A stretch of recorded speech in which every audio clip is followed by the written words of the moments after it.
साथियों नमस्कार। VC Jodhpur education platform पर मैं एक बार फिर आप सबका स्वागत करता हूं। साथियों, हिंदी व्याकरण की कक्षाओं की श्रृंखला में मैं अपनी अगली छोटी सी कक्षा के साथ उपस्थित हुआ हूं। आज की अपनी कक्षा में हम एक छोटे से टॉपिक पर चर्चा करेंगे जो कि है शब्दकोश क्रम।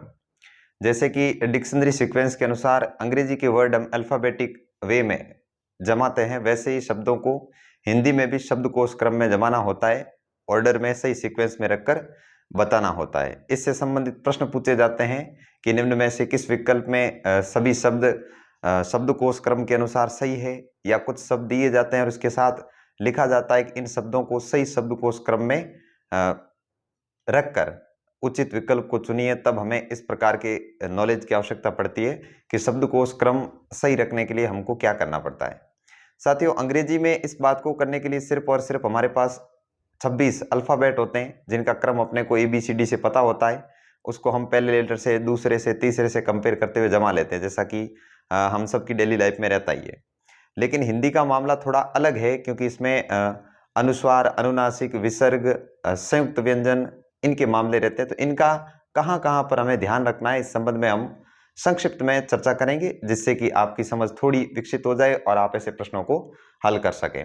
देखिए साथियों, शब्दकोश क्रम को जानने के लिए हमें व्यंजन और स्वरों के क्रम को जानना होता है, और उसके बाद हमें इस पर थोड़े जो प्रश्न हैं उनको प्रैक्टिस करने की आवश्यकता रहती है।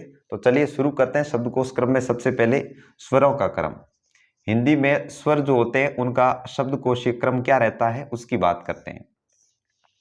साथियों, वैसे तो हम जो पहले जो बात करेंगे वो जो स्वर है स्वरों के अंतर्गत नहीं रहते। जैसे कि हमने हिंदी के 11 स्वरों की बात की थी, उसमें ये अंग यानी कि अनुस्वार उनमें शामिल नहीं था। लेकिन अब ये अ के ऊपर जो बिंदी लगी है तो इसमें अ तो स्वर है और बिंदी जो लगी है वो अनुनासिक है। इस वजह से हम इसको थोड़ा अलग से पढ़ लेंगे।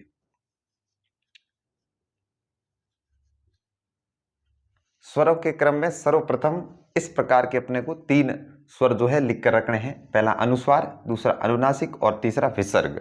और इसके बाद शुरू होता है अ, यानी अ का क्रम जो है शब्दकोश क्रम में प्रारंभ में चौथे नंबर पे आता है, 4वें स्थान पर आता है। इसके बाद क्या शुरू हो जाता है, तो इसके बाद शुरू हो जाता है वापस अ के ऊपर अनुस्वार, फिर अ के ऊपर अनुनासिक, और फिर आ के साथ विसर्ग। आ का भी यही मामला रहता है। फिर ई का करें तो ई का भी यही मामला रहता है। अब आ कहाँ आएगा, तो आ इसके बाद आएगा। तो एक तो इन चारों का क्रम जो है अपने को इस प्रकार रखना है, ये चाहे स्वरों में हो चाहे व्यंजनों में हो सेम रहेगा। कि मान लो हमने फ लिखा है तो फ के ऊपर भी हमें पहले बिंदी, फिर ये चंद्र बिंदु, फिर उसके साथ विसर्ग, और फिर फ के साथ यानी कि फ के साथ जो रहेगा उसकी ध्वनि। तो सर्वप्रथम प्रत्येक स्वर के साथ ऐसा ही विन्यास अपने को रखना है। फिर आ के बाद क्या आता है, तो छोटा ई आता है। अब ई के ऊपर भी सेम मामला रखना है। पहले ई के साथ अनुस्वार जोड़ना है, फिर अनुनासिक जोड़ना है, फिर ई के साथ विसर्ग जोड़ना है, उसके बाद खुद ई आएगा। तो इस बात को आप इसके साथ ही सेटल करके रख सकते हैं। बड़ा ई, छोटा ऊ, बड़ा ऊ, री, ए, आई, ओ, औ। अब ये रहते हैं पूरे के पूरे स्वर। अ और आ यहां से देखिएगा, और बाकी के जो 9 स्वर है वो नीचे लिखे हुए हैं। साथियों, यहां से अब प्रत्येक स्वर के लिए आप इन बातों को ध्यान रखेंगे कि प्रत्येक स्वर, ये जो मैंने नीचे एक एक लिखे हैं, ऐसा नहीं कि इन पर ये चीजें लगती नहीं है। इस पर अनुस्वार भी लगेगा, अनुनासिक भी लगेगा और विसर्ग भी लगेगा, और ये खुद स्वर से पहले आएगी। यानी कोई शब्द अगर इनसे शुरू होता है तो वो अ से पहले आएगा। ठीक है, जैसे कि हम देखें कि एक ऑप्शन, मतलब इसका एक उदाहरण लेकर देखते हैं। मान लो एक शब्द है अंगना और एक शब्द है मान लो अलवर। तो अब इनमें से पहले कौन सा आएगा, तो सीधी सी बात है, हम यहाँ पर जाके इसको टेस्ट करते हैं कि अ कहाँ आता है। तो अ शब्द कोश क्रम में बाद में आता है और अंग जो है पहले आता है। मतलब कि हम पहले किसको रखेंगे, अंगना को रखेंगे, और बाद में अलवर को रखेंगे। अब इसी से मिलता जुलता अगर यहाँ पे अपने को अ जो अ है इससे जुड़ा हुआ कोई शब्द मिल जाए, जैसे अंगना एक होता है दूसरा अंगना, इस प्रकार से लिखा जाता है। दोनों युग्म शब्द है जो कि आपको युग्म शब्दों में पढ़ना होगा। तो अब इसमें से हम पहले किसको रखेंगे, तो सर्वप्रथम 1 नंबर पे हम इसको रखेंगे, 2 नंबर पे इसको रखेंगे और 3 नंबर पे अलवर को रखेंगे। ये समझ हमारे अंदर कहाँ से आई, तो इस समझ के लिए हमें इस शब्दकोश क्रम के जो स्वर होते हैं और व्यंजन होते हैं इनका क्रम याद रखना पड़ेगा, और क्रम रटने की जरूरत नहीं है। हमें स्वरों का और व्यंजनों का क्रम तो पहले से पता है कि क के बाद ख, ख के बाद ग, ग के बाद घ आता है। अब ध्यान रखने की चीज क्या है कि ग के ऊपर मात्रा किस प्रकार की है, ग के साथ कोई अनुनासिक या अनुस्वार या विसर्ग जुड़ा हुआ है या नहीं, उस हिसाब से उसका जो क्रम है वो अपने को ध्यान रखना होता है। तो यही सावधानी यहाँ पर रखने की है। बाकी चीजें हम पहले से जानते हैं कि स्वरों का क्रम क्या है और व्यंजनों का क्रम क्या है।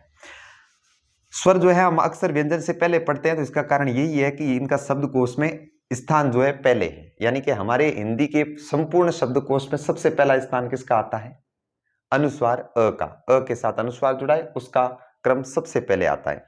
उसके बाद अनुनासिक अ का, उसके बाद विसर्ग अ का, और सबसे अंत में चौथे नंबर पे। इसके बाद शुरू क्या होगा? अनुनासिक के साथ आ। अब ऐसा नहीं है कि इसके साथ अनुनासिक अनुस्वार जुड़ा हुआ है तो इसको हम अ से पहले ले लेंगे, नहीं। आ का जो स्थान है शब्दकोश में अ के बाद ही रहेगा, लेकिन इसके ऊपर जो विसर्ग जो अनुस्वार लगा हुआ है उसकी वजह से ये आ के मामले में सबसे पहले आएगा। फिर ई में भी यही रहेगा कि ई अ से पहले तो कभी नहीं आएगा, लेकिन ई के ऊपर अगर अनुस्वार जुड़ा हुआ है तो वो मामला सबसे पहले रहता है। इसके साथ अब देखते हैं अगला व्यंजन क्रम। इसमें साथियों थोड़ा प्रैक्टिस की जरूरत पड़ेगी। इसमें कुछ प्रश्न अगर आप देख लोगे इन क्रम को याद रखने के साथ साथ, तो हमारा काम जो है थोड़ा सरल हो जाएगा, अन्यथा हमें इनको समझने में समस्या आ सकती है। फिर देखिए हम व्यंजनों को शुरू करते तो क, सबसे पहले व्यंजनों में क आता है, वर्गीय व्यंजनों का। और अब इसमें क्या है कि एक ट्विस्ट और है जो इनके अलावा आपको ध्यान रखना है कि चार जो संयुक्त व्यंजन होते हैं उनको कहां पर रखा जाए। तो देखिए इसमें हम देख लेते हैं, इसको थोड़ा विन्यास करके देखते हैं। अगर इस क को हम खोल कर रखें तो कैसा दिखेगा? क और अ दिखेगा। और इसके बाद मैं एक संयुक्त व्यंजन की बात करता हूं, क्ष, जिसका हमने अक्षरी खंड करके देखा था कि इसमें क और षटकोण वाला जो स होता है उससे मिलकर क्ष बनता है। अब ये क के बाद क्यों आया, तो इसके लिए अपने को इसका अक्षरी खंड करना पड़ेगा। देखिए इसमें क जुड़ता है और क के बाद इसमें स जुड़ता है और उसके बाद अ जुड़ता है। अब कहानी खत्म। पता चल गया यहीं से कि पहले क आएगा। अब पता कैसे चला, तो देखिए क और क कंपेयर है, दोनों समान है, दोनों बराबर आएंगे। जब पहले अक्षर सब में समान हो जाते हैं दूसरे अक्षर पर जाया जाता है। तो हम चलते हैं दूसरे अक्षर पर। यहाँ पे अ है और यहाँ पे स है। अब देखिए शब्दकोश क्रम में व्यंजनों के अंदर अ जो है ना सबसे पहले आता है और ये स तो बहुत नीचे आएगा, इसलिए हमें पता चल जाता है कि क पहले है। इसलिए हम संयुक्त अक्षरों में क पहले लिखेंगे, क्ष बाद में लिखेंगे, ज पहले लिखेंगे, ज्ञ बाद में लिखेंगे, त पहले लिखेंगे, त्र बाद में लिखेंगे, और श पहले लिखेंगे, श्र बाद में लिखेंगे। इसका भी कारण क्या है बाद में रहने का, वो हमने यहाँ पे समझ लिया है। शब्दकोश क्रम में सबसे पहले पहले अक्षर को कंपेयर किया जाता है कि शब्दकोश क्रम व्यवस्था के अनुसार पहला वर्ण जो है उसके हिसाब से पहला शब्द कौन सा रहेगा। अगर सभी शब्दों में पहला अक्षर जो होता है सब में समान रह जाए तो फिर हम दूसरे अक्षर पे जाते हैं एज इट इज, वैसे ही जैसा कि हम अंग्रेजी में करते हैं। आगे देखिए साथियों, फिर अपना जो है वर्णमाला का जो क्रम होता है वही रहेगा व्यंजनों में। क्ष के बाद ख, ग, घ और अंग। फिर रहता है च, छ, ज, यहां तक फिर कोई समस्या नहीं। फिर ज के बाद ज्ञ आता है। ज्ञ, जैसा कि हमने यहां पे बात की थी कि क के बाद क्ष आएगा और ज के बाद ज्ञ आएगा, और फिर रह जाता है इया। ये बात हो गई, नहीं झ छूट गया हमसे, झ और इया, ये हो गए च वर्ग के। अब इसमें भी क्या है कि अपने को ये रूल यहां पर भी लागू करना पड़ेगा कि भाई क जो है, क में मतलब एक मान लिया शब्द है हमारे पास कंगन, और एक है कौआ, एक है कांच, एक मान लो है कबूतर। अब इन चारों में पूछ लिया जाए कि शब्दकोश क्रम के अनुसार सबसे पहले कौन सा शब्द आएगा, तो हम सबसे पहले चारों का पहला अक्षर देखेंगे। पहले अक्षर से ही कभी कई कबार पता चल जाता है कि कौन सा पहले आएगा। अब इन चारों शब्दों में देखिए पहला पहला अक्षर दिखने में सबका समान दिख रहा है, लेकिन जब हमें शब्दकोश क्रम का अच्छे से ज्ञान होगा कि अनुस्वार कहाँ आएगा, अनुनासिक कहाँ आएगा, तब हम यहाँ से प्रश्नों को सॉल्व कर पाएंगे। अब देखिए इसमें से सब में क है। अब देखेंगे क के ऊपर मात्रा किस पर है, तो इस पर आ की मात्रा है और इस पर औ की मात्रा है, इस पर अ की मात्रा, इस पर अ की मात्रा। मतलब अब ये तो दोनों गए, ये तो बहुत बाद में आएंगे। अब रहे कौन से अ की मात्रा वाले। अब अ की मात्रा हम वापस देखेंगे कि दोनों पर अ की मात्रा ही है या कुछ और है। तो यहाँ हम पाते हैं कि अ की मात्रा के साथ-साथ इस पर अनुस्वार भी लगा हुआ है। तो वापस शब्दकोश क्रम को दिमाग में लेंगे कि इसके साथ तो अ है, जबकि इसके साथ शब्दकोश क्रम के अनुसार अनुस्वार है। तो फिर हमारी प्रायिकता ये रहेगी कि हम पहला इसको स्थान दें। उसके बाद देखिए तो क के साथ अ है तो दूसरा स्थान इसका रहेगा। फिर ये 2 हो गए, एक तो औ और दूसरा कांच। इसमें ओ की मात्रा, इसमें आ की मात्रा है। अब ओ की मात्रा जो है बहुत बाद में आती है और आ की मात्रा पहले आ जाती है, इसलिए हम तीसरा स्थान इसको देंगे और चौथा स्थान ऑटोमेटिक इसका रहता है। तो जब इस शब्दकोश क्रम से हमें शब्दों को जमाना होगा, तो इस तरह से अपने को सॉल्यूशन निकालना होगा कि शब्दकोश क्रम में स्वरों का क्रम क्या है, व्यंजनों का क्रम क्या है। व्यंजन को काम में लेते समय भी ये चीजें काम आनी ही आनी है। प्रत्येक स्वर और व्यंजनों के साथ ये अनुस्वार, अनुनासिक और विसर्ग का जो विन्यास है वो एक ही प्रकार से रहेगा। कौन सा पहले आएगा उसका भी क्रम यही रहेगा यहाँ से। अब साथियों कुछ चीजें ऐसी है जो सिर्फ और सिर्फ समझने से समझ में नहीं आएगी। मैंने जो बातें समझाई है वो हर एक को, सबको समझ में नहीं आएगी, मैं जानता हूं। लेकिन आप अगर इसको एक बार क्रम को याद रखकर अगर इससे संबंधित प्रश्नों को सॉल्व करेंगे तो कुछ प्रश्न गलत होंगे। गलत क्यों हुआ उसका कारण जानने की कोशिश करोगे तो आप आवश्यक रूप से इसको समझ जाएंगे। फिर देखिए तीसरा वर्ग लेते हैं ट वर्ग की। ट, ठ, ड, ढ और ण। इसमें कोई संयुक्त व्यंजन वाला मामला है नहीं। फिर त आता है, त के तुरंत बाद त्र आएगा। और त्र क्यों आएगा ये बात हमने यहाँ पे समझी है, एक बार यहाँ पे फिर बात कर लेते हैं कि भाई त का अक्षरी खंड करेंगे तो त के साथ अ आएगा और त्र का अक्षरी खंड करेंगे त के साथ र आएगा, र के साथ अ आएगा। फिर हम चलेंगे कि त तो दोनों में समान है, दोनों बराबर हुए। फिर अगले वर्ण पे चलेंगे तो ये अ है और ये र है, दोनों में से पहले कौन सा आएगा तो डेफिनेटली अ आएगा। तो हम इसको पहला स्थान देंगे, इसी वजह से त्र बाद में आता है और त पहले आता है। इस बात का ध्यान रखिएगा। फिर देखिए आगे वही क्रम अपना व्यंजनों का त, थ, द, ध और पंचम वर्ण न। फिर प, फ, ब, भ में भी कोई अलग नहीं है। प, फ, ब, भ, म ये भी अपने हिसाब से ऐसे ही रह लेगा। फिर य, र, ल में भी कोई प्रॉब्लम नहीं। य, र, ल, व। फिर श, श, श, ह में भी कोई प्रॉब्लम नहीं। देखिए इनका ध्यान रखना, ये तीनों इधर उधर ना हो जाए, इस बात पर भी थोड़ा फोकस करना। ये तीनों सकार होते हैं, ये अलग अलग ना हो जाए। श, स, स इनका क्रम वर्णमाला में भी यही है और शब्दकोश क्रम में भी यही है। इसके बाद क्या रहता है, तई एक चीज हमसे फिर छूट गई है, गलती हो गई है, ध्यान दीजिए यहाँ पे। स, श, श, ह तीनों रहते हैं। इसमें श के बाद श्र आएगा जो कि संयुक्त व्यंजन है।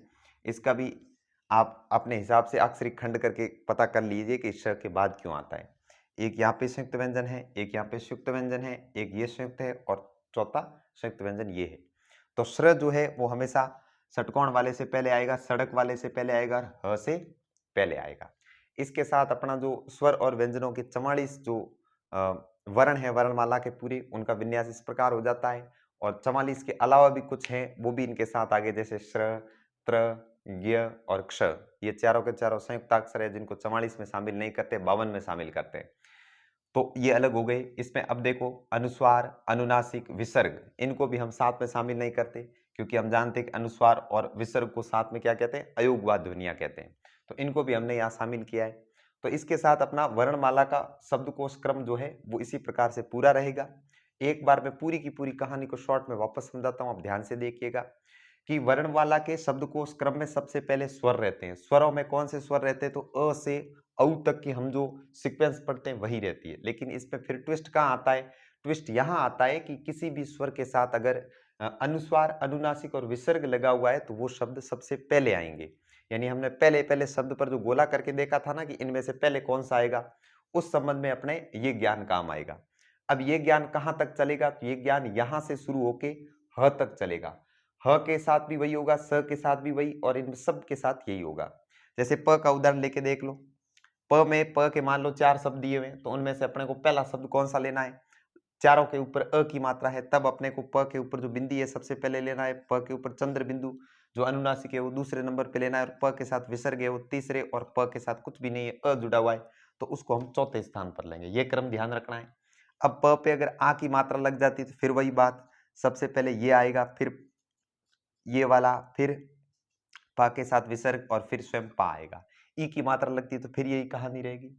अब इसमें अगर किसी प के साथ अगर अ की मात्रा रह जाए, नहीं मान लो ई की मात्रा रह जाए, अ की बात कर ली, फिर मान लो एक शब्द यहाँ से आ जाता है, दूसरा यहाँ से आ जाता है, तीसरा यहाँ से आ जाता है, तब हम क्या करेंगे कि भाई इसके ऊपर बिंदी लगी हुई है, इस पे ऊपर अनुस्वार है, तो इसको हम सबसे पहले ले लें क्योंकि सिस्टम कहता है अनुस्वार वाला सबसे पहले। तो सोच कर देखिए क्या ये सबसे पहले आ सकता है? ये 1 2 3 हमने लिखा है, क्या ये सबसे पहले आ सकता है? विचार करिए इस पर। डेफिनेटली नहीं आएगा क्योंकि इसके ऊपर ई की मात्रा है। ई की मात्रा वाले तो वर्ण डेफिनेटली अ वालों के बाद में ही आएगा। अब अ वाला यहाँ जो रखा हुआ है इसके साथ विसर्ग है, हालांकि ये पहले रखा हुआ है इसका, लेकिन ये अ का है। अ के मामले में होगा तो प के विसर्ग वाले से पहले अनुस्वार आ सकता है, लेकिन ई के ऊपर अगर अनुस्वार है तो वो अ के साथ विसर्ग वाले प से पहले नहीं आएगा। ठीक है, यानी कि इसमें वर्णमाला में अपना स्वरों का क्रम है वो तो स्टैंडर्ड सेम रहेगा ही, लेकिन एक ही स्वर की मात्रा के अंदर अगर कंफ्यूजन होता है कि कौन सा पहले आएगा कौन सा बाद में, तब अपने को इन बातों का ख्याल रखना है। तो ध्यान रखने योग्य बातें कहाँ हैं, मैं उनको गोला कर देता हूं, इन पर आपको फोकस रखना है। अगर इन चीजों को समझ पाए तो हमारा शब्दकोश क्रम कभी भी गलत नहीं होगा, किसी भी हालत में गलत नहीं होगा। और फिर महत्वपूर्ण बात क्या रहती है, देखिए प्रश्न।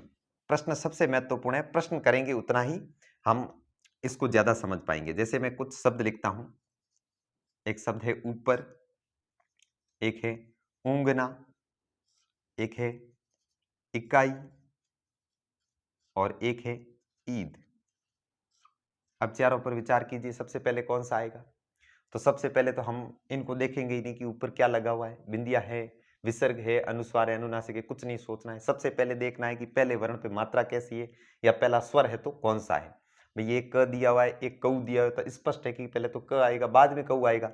अब इसमें हम देखते हैं कि यहाँ पे ऊ है, दोनों बड़े ऊ है, यहाँ पे एक छोटी ई है और यहाँ पे एक बड़ी ई है। तो देखिए शब्दकोश क्रम में जो स्वरों का क्रम है उसके अनुसार सबसे पहले कौन आएगा? तो सबसे पहले छोटी ई आएगी, बाद में बड़ी यू, उसके बाद ऊ आते हैं। अब यहाँ पे ऊ के ऊपर अनुनासिक लगा हुआ है, अनुस्वार लगा हुआ है। ये एक बिंदी जो होती है अनुस्वार होती है, ध्यान रखना, मेरे से बोलने में गलती हो रही है बार बार। ये अनुस्वार कहा जाता है, इसको अनुनासिक कहते हैं, ध्यान रखना। अब इसमें देखिए कि चारों के अनुसार हम देखेंगे तो ई जो छोटी ई की जो स्थान है वो शब्दकोश क्रम में सबसे पहले आता है स्वर क्रम के अंतर्गत, और उसके बाद ऊ जो है आगे बढ़े हैं और बड़ा ई है जो इस जस्ट इसके आगे है। अब ऊ के ऊपर ये अनुस्वार लगा हुआ है, इस हिसाब से क्या हम सबसे पहले इसको रखें? बिल्कुल नहीं रखेंगे। ऐसा इसलिए क्योंकि ऊ के ऊपर बिल्कुल अनुस्वार लगा हुआ है, लेकिन वो तब आएगा जब सारे ऊ वाले शब्द हो। इसमें अब शब्द आया है ई का, ई छोटी ई से इकाई आया है, मतलब ई ऊ से पहले आ जाता है तो पहला स्थान इसका रहेगा। पहले शब्द की बात करते हैं क्योंकि ये तो पहले ही कट गए, ये बाद में आते हैं, और ये बड़ा ये तो ऑलरेडी कट गया। अब दूसरे नंबर पे कौन आएगा? तब दूसरे नंबर पे ईद आएगा। तीसरे नंबर पे अब कौन आएगा? तो अब पहला पहला अक्षर जो दोनों का बचा है, दोनों का बड़ा ऊ है। अब इनमें से लेने में जब बात आती है कि एक जैसे पहले अक्षर आ जाते हैं, एक जैसे दूसरे अक्षर आ जाते हैं, तब उनको डिटेक्ट कैसे करेंगे पहले कौन सा आएगा, तब अपना ये नॉलेज काम आता है कि अब ये भी ऊ है, ये भी ऊ है, लेकिन पहले कौन सा आएगा? जिस ऊ के ऊपर अनुस्वार लगा हुआ है। फिर तीसरा स्थान हम इसको देंगे और चौथे स्थान पर ऊपर रह जाता है। मेरे ख्याल से ये सॉल्व करने से आपको थोड़ी समझ आई होगी कि भाई इसको हमें किस प्रकार करना है। फिर देखिए एक सवाल हम और करते हैं।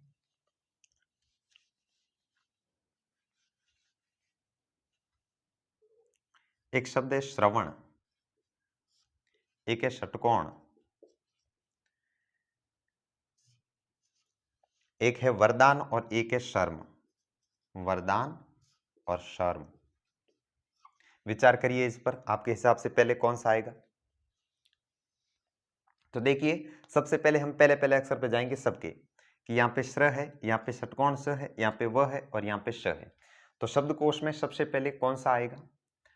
श्र, श और स ये सबसे अंत में आते हैं। और व की बात करो तो व जो है वकार सबसे पहले आता है। व यर लव में देखिए श से पहले व आ गया, मतलब वरदान में व जो है सबसे पहले रहेगा निर्विवाद रूप से। फिर तीन रहते हैं श्र, स, षटकोण, तो इसमें से अब पहले कौन सा आएगा? तो उसके लिए वापस शब्दकोश क्रम पर विचार करिए कौन सा आएगा।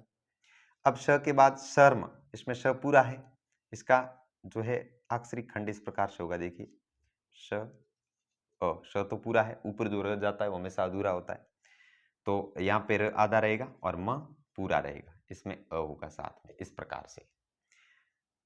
र की बात आई तो र के मामले में बात कर देते हैं कि र जो ऊपर जाते हैं र हमेशा आधा होता है, जो र नीचे इस प्रकार से रहता है वो र हमेशा पूरा होता है। और इस प्रकार का जो होता है ये रिकार का चिन्ह है, री की मात्रा वाला होता है, ध्यान रखना। सिर पे चढ़े तो आधा और पैरों में पड़े तो पूरा, इस प्रकार के ट्रिक से हमने काम में लिया था शुरू में, आप भी याद कर सकते हैं।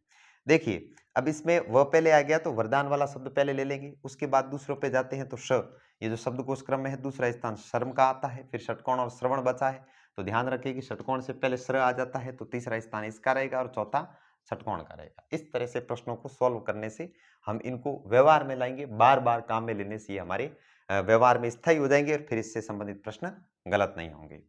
अब 2-3 प्रश्न जो है मैं आपके लिए लिख कर छोड़ता हूं, जिन पर आप विचार करिएगा, जिनको सॉल्व करने की कोशिश करिएगा, उसके साथ अपनी क्लास को मैं खत्म करता हूं। आप इस प्रश्नों को सॉल्व करने की कोशिश जरूर करिएगा और हो सके तो इनको क्रम में जमा कर आप कमेंट बॉक्स में कमेंट भी कर सकते हैं। देखिए अगले मेरे लिखे हुए सवाल हैं, खग, क्षेत्र, कबूतर, कनक, गमला और गंगा, इन सबको शब्दकोश क्रम के हिसाब से आपको जमा कर लिखना है और बताना है।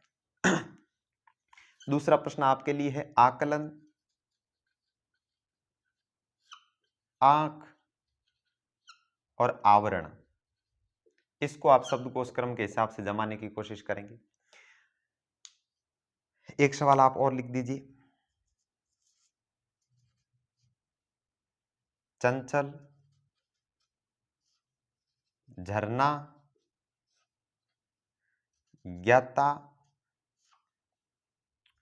टंकार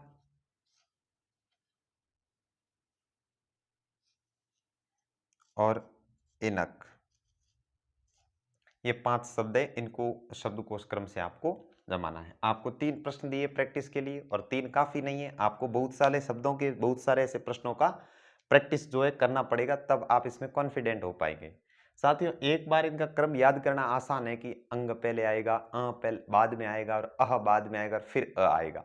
ये रटी रटाई चीजें कम समय तक साथ देती है। अगर परमानेंटली इसको अपने व्यवहार में लाना है तो इसके लिए अपने को इसका क्रम एक बार याद करने के बाद अधिकाधिक शब्दों की प्रैक्टिस करनी होगी, तभी हम शब्दकोश क्रम पर पकड़ बना पाएंगे।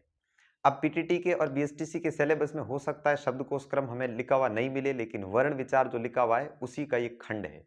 ये जो शब्दकोश क्रम है इसको हम अपने टॉपिक में अलग से लिए, लेकिन ये अंत में वर्ण विचार के अंतर्गत ही आता है। वर्ण विचार का ये एक सब टॉपिक है, ये मानकर चलिए। इसलिए मैंने भी आपके सामने इसकी कक्षा जो है वर्ण विचार की सीक्वेंस में अगली कक्षा के रूप में रखी है।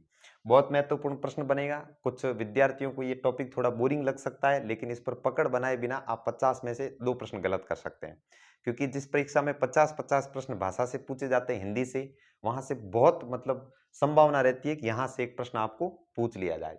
आराम से सोच के करना है इन प्रश्नों को। अगर फटाफट में करेंगे तो हम गलती कर बैठेंगे कि अ की मात्रा है उसको हम अंग से पहले रख लें, इस प्रकार की गलती संभव है। चलो साथियों, आज की कक्षा अपनी यहीं पे समाप्त होती है। आपसे अच्छी प्रैक्टिस की उम्मीद करते हैं। हमारे साथ जुड़े रहिए, हम आपको बेहतर से बेहतर देने का प्रयास करेंगे। एक बात जो हम लंबे समय से कहना चाहते हैं लेकिन कह नहीं पा रहे, कि हमारी कक्षाओं में अगर आप आते हैं, क्लास देखते हैं, एक व्यू दे जाते हैं, तो उसके साथ साथ आप लाइक भी करिए। देखिए साथियों, जैसा कि आप चैनल को देखकर समझ ही रहे हैं कि हमने शुरुआत की है। हमने शुरुआत में स्वयं का बेहतर से बेहतर आपके सामने रखने की कोशिश की है, तो हमारा हौसला बनाए रखने के लिए आप लाइक करते रहें। ये चीज़ हम बार-बार कह नहीं सकते, क्योंकि हम शुरुआती हैं और शुरुआत में ये चीज़ें कही नहीं जा सकती। तो आज आखिर मैंने इस वीडियो में कह ही दिया है कि आप अपनी हमारी कक्षाओं को लाइक ज़रूर करें। अगर कक्षा में आप आते हैं, वीडियो को देखते हैं, तो एक लाइक हमें हौसले के रूप में देकर जाइए। हो सके तो कमेंट करिए, और अगर हम कोई प्रश्न देते हैं तो उसका जवाब आप कमेंट बॉक्स में देखिए। हम तुरंत उस प्रश्न को जवाब को देखते हैं, और आपके इस रेस्पॉन्स को देखकर हमें भाई जो खुशी होती है उसको मैं शब्दों में व्यक्त नहीं कर सकता। चलो धन्यवाद। आज की कक्षा यहीं समाप्त होती है। मिलेंगे हम जल्दी अगली कक्षा।